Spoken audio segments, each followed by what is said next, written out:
ये सोया हुआ पारदर्शी जीव मंगल ग्रह से आया है। जीव विज्ञानी लाओहे ने इसे बिजली के झटके देकर जगाया और यह तुरंत लाओहे के हाथ में चिपक गया। इसके बाद पूरी ताकत से छोटे बिजली के रॉड को तोड़ने लगा। लाओहे ने एक विशाल शक्ति महसूस की, घबरा गया और अपना हाथ निकालने की कोशिश की, लेकिन राक्षस ने अपने स्पर्शक को मजबूती से मेज पर चिपका दिया और लाओहे के हाथ को खींचने लगा। जब उसने देखा कि हाथ बाहर नहीं निकल रहा तो लाओहे और भी ज्यादा तनाव में आ गया। वह एक छोटा बिजली का रॉड इस्तेमाल करना चाहता था ध्यान हटाने के लिए, लेकिन उसने ध्यान ही नहीं दिया बल्कि अचानक ताकत बढ़ा दी और कसने लगा। फिर लगातार टूटने की आवाज आई और लाओहे दर्द से कराहते हुए शरीर को मरोड़ने लगे और मदद के लिए चिल्लाने लगे। लेकिन प्रयोगशाला के नियम थे, एक बार कोई दुर्घटना हो तो सिर्फ अलगाव किया जा सकता है, अंदर नहीं जा सकते। लाओहे पागल होकर प्रयोगशाला के कांच को पीटने लगे। उन्हें उम्मीद नहीं थी कि दानव इतनी शक्ति रखता है। आसानी से उनकी उंगलियां तोड़ डाली, तब जाकर दानव ने आखिरकार धीरे छोड़ा। जब बूढ़े हेई ने अपना हाथ बाहर निकाला तो उसका काला हाथ पहले से ही चूर चूर हो चुका था और दर्द के कारण वह बेहोश हो गया। किसी ने नहीं सोचा था कि अच्छी भली एक स्टेम सेल को सफलतापूर्वक जगाने के बाद वह गलती से एक राक्षस में बदल जाएगा। 1 महीने पहले बाहरी ग्रह जीवन की खोज में जुटे वैज्ञानिकों की एक टीम ने एक मंगल ग्रह अभियान में मंगल ग्रह के एक रहस्यमयी जीव नमूने की खोज की जो अरबों वर्षों से सुप्त अवस्था में था, लेकिन उस नमूने की सभी जानकारी से कोई भी वाकिफ नहीं था।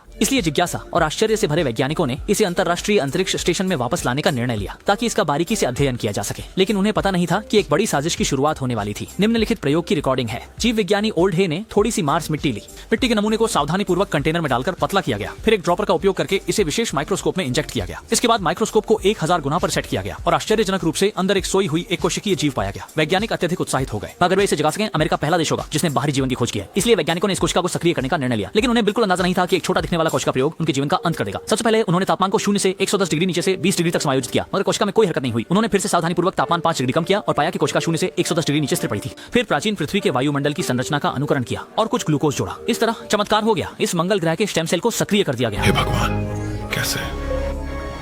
यह काम किया, तुम इसे काम करो। ये मानवता की प्रगति की दिशा में एक छोटा कदम है, लेकिन मानवता के विनाश की ओर पहला कदम भी। इसने वैज्ञानिकों को बहुत खुश कर दिया।